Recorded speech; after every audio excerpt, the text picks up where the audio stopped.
Hello friends, कैसे हो आप सब? आई होप सब ठीक होंगे। फ्रेंड्स, आज मैं आपसे बात करूंगी कि कौन सी बहू सेवा करती है, कौन सी बहू नहीं करती है, और बिल्कुल ही नहीं करेगी कौन सी बहू, ये भी आपको बताऊंगी मैं। तो थोड़ा कैमरा सेट कर लेती हूँ।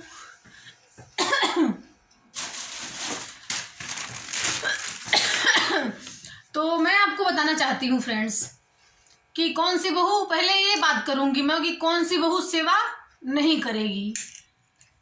तो मतलब जो गलत फहमी में शादियां करती हैं सासें, गांव की लड़की लाती हैं, गलत फहमी में शादी करती हैं। देखो, मैं आपके ये नहीं कहूँगी कि गांव की बहू, जो गांव की लड़की आती है बहू बन के, वो सेवा करेगी और शहर की लड़की सेवा नहीं करेगी। मैं ये कहना चाहती हूँ बस, जब बहू शादी होके आती हो, चाहे वो गांव की हो चाहे शहर की हो, जब बहू शादी होके आती है तो उसको मान सम्मान इज्जत दो। मतलब वो आपको तो देगी ही देगी। नई बहू आती है तो चलो बाद में भले जुबान लड़ाए, कुछ भी करे, आपकी हरकत देख के, आपके हरकत के अकॉर्डिंग वो चले, लेकिन शुरू में जब आपको वो देखती है कि मतलब मेरे ससुराल वाले कैसे हैं कैसे नहीं है, तो उसी के अकॉर्डिंग वो ढलना स्टार्ट हो जाती है।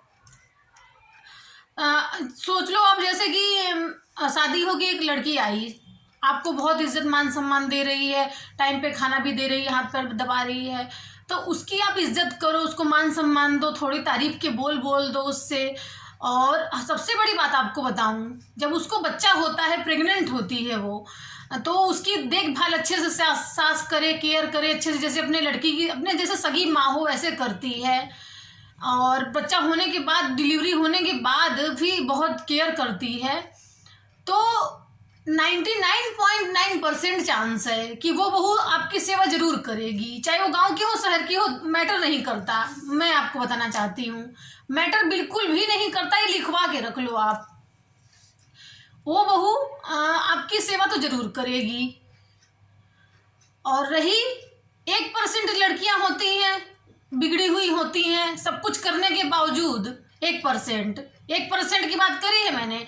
99.9%, 1% इतनी सिरत्ती भर जो लड़कियां बिगड़ी हुई होती हैं, कितनी भी केयर कर लो, देखभाल कर लो, वो अपना हरकत, अपना रंग दिखाती हैं, फिर भी सेवा नहीं करती सास की। ठीक है। और दूसरे टाइप की जो लड़कियां होती हैं, जैसे आप बहू शादी होके आई, चाहे देखो अमीर हो गरीब हो, वो भी मैटर नहीं करता। जैसा आप उसके साथ जवानी में करोगे, भैया बुढ़ापे में वैसा आपके साथ वो करेगी। नई बहू आई है शादी होके, आप सोच रहे हो किसको दबा के रखूं मैं, दबके भी रह लेगी उस टाइम वो, क्योंकि नहीं है भाई, कुछ बोल नहीं सकती, तो दबके भी रहेगी। डिलीवरी होगी, आप सेवा नहीं करोगे उसका। मैं यहाँ सासों की बात कर रही हूँ, मैं सासों से मैं बात कर रही हूँ, यहाँ बहू बीच में ना आए या कोई लड़का बीच में ना आए। तो आप बहू हो, चलो आदमी तो बाद में आता है, घर में 24 घंटे सास के साथ रहती है बहू, पति तो काम पे चला जाता है। पति, वो मैं बाद में बात, किसी और टॉपिक पे बात करूंगी, पति पत्नी का मैटर अलग है, यहाँ सास बहू की बात हो रही है। तो आप शादियों की आती है बहू, चाहे गांव की हो शहर की हो, मैटर नहीं करता। तो आप उसकी देखभाल करते हो, केयर करते हो, जैसे अपने बेटे की करते हो, छोटी छोटी बात शेयर करते हो उससे, बहू से अपने, तो समझ लो फुल चांसेस है। अगर नहीं करते बिल्कुल भी, आप पराया मानते हो, काम वाली बाई मानते हो, बीमार हो गई तो उसका केयर नहीं कर रहे हो, कह रहे हो नाटक कर रही है वो, आपकी बेटी बीमार नहीं है, नाटक कर रही है, तो उसको बीमार कहते हो आप। और बहू बीमार होती है तो उसको नाटक बताते हो कि अरे ये तो काम करने के मारे कर रही है ऐसा। तो आप समझ लो, वो बहू बोलेगी नहीं मुंह से, वो सब दिल में रखती है कि बेटा टाइम आने दो, फिर तुम्हें मजा चखाती हूँ मैं। तो वो सब कुछ सह के बर्दाश्त करके भी रहती है। फिर उसके बाद तुम सोचते हो कि भैया बुढ़ापे का सहारा बनेगी, मेरा सेवा करेगी, मालिश करेगी मुझे। तो तुमने कौन सा मालिश किया था? उसकी डिलीवरी हुई थी तो, जब उसकी डिलीवरी हुई थी तो उसको मालिश नहीं किया, वो भी मैटर नहीं करता। पैसे देके मालिश करवा दो, पैसे देके तो करवा सकते हो ना, कि वो भी नहीं है, पैसे भाई नहीं है तो खुद करो। आज तुम करोगी ना सास, तो बहू कल तुम्हारा जरूर करेगी, इतना ध्यान रखना। ये मत समझना कि आज नहीं कर रही हूं, कल इससे मैं अपना सेवा कराऊंगी। यहाँ मैं एक ह्यूमन बॉडी, एक औरत होती है जो ना वो प्यार और नफरत डबल करके देती है, जो औरत होती है।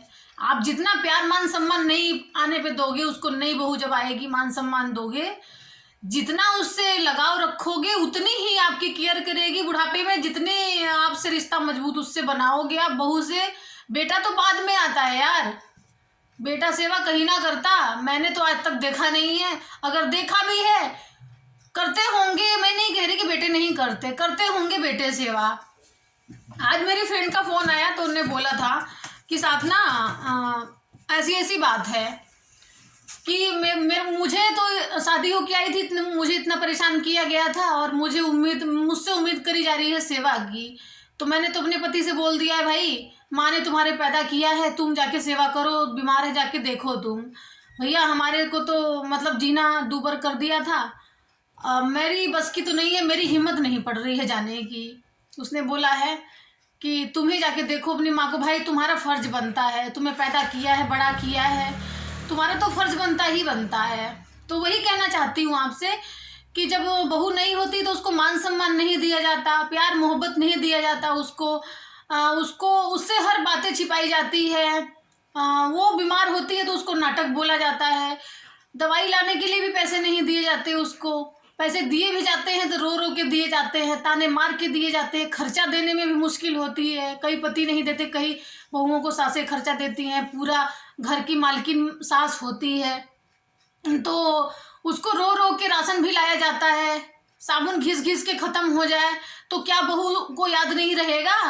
वो तो सोचेगी ना कि आगे जाके हमें भी यही सब करना है, हम सीख ले रहे हैं। भाई बहुएं सीख लेती हैं अपने सास से। आप ये मत सोचो कि मतलब सोचते हो कि बहू आएगी मेरे घर के रीति रिवाज अपना लेगी, मेरा घर संभाल लेगी। तो रीति रिवाज अपनाने के साथ साथ, घर संभालने के साथ साथ वो आपके आदतों को भी एब्जॉर्ब करती है, संभालती है कि आप कैसे छल कपट उसके साथ करते हो, कैसे कैसे उसके साथ हरकतें आप लोग करते हो। सासों से कह रही हूँ यहाँ पर मैं। तो ये सब कुछ सीखती है, सिर्फ वो नहीं सीखती आप जो सिखाना चाहते हो।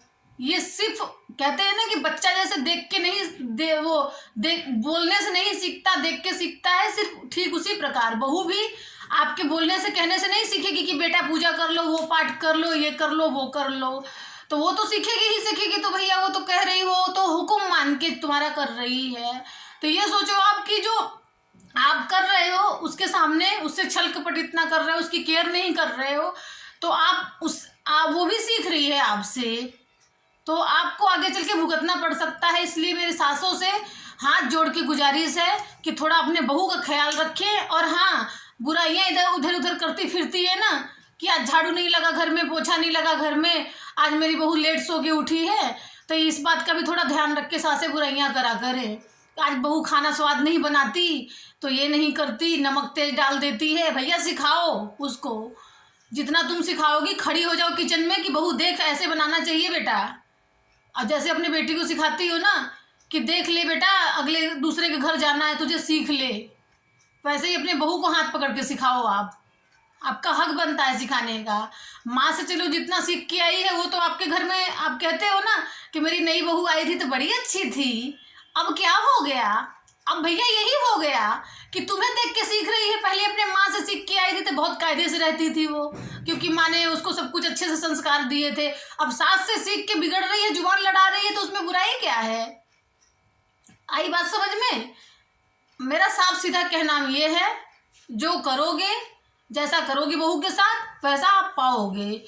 तो मेरी सासों से यही गुजारिश है हाथ जोड़ के कि कृपया अपने बहुओं का ध्यान रखें। बेटी का रखें, मैं मानती हूँ बेटी तो भाई पैदा किया वो तो रखना ही रखना है आपको, बहुओं का भी ध्यान रखें। हाँ, एक बात और रह गई थी, जब बहू बेटे में लड़ाई हो जाती है तो सासें पक्ष लेती है अपने बेटे का, चाहे बेटा कितना भी गलत हो। ये भी गलत करती हैं तो ये भी बहू के दिल में नफरत पैदा करती हैं। वो उनको पता होता है कि मेरा बेटा गलत है, फिर भी बहू की साइड लेने के बजाय वो बेटे की साइड लेती हैं। तो ये भी सोच लो ना, अब जब माँ बेटे में लड़ाई हो जाती है तो कहती है मेरा बेटा ही खराब है, मेरे से लड़ता रहता है। अब भैया आप ही बताओ कि जब बहू बेटे में लड़ाई हुई थी तो तुम्हारा बेटा सही था। जब माँ बेटे में लड़ाई हुई तो बेटा गलत कैसे हो गया? सोचने वाली बात है भाई। तो सोचो सोचो, दिमाग लड़ाओ थोड़ा। हम तो चले, अब खाना बनाने, भूख लग रही है। बाय।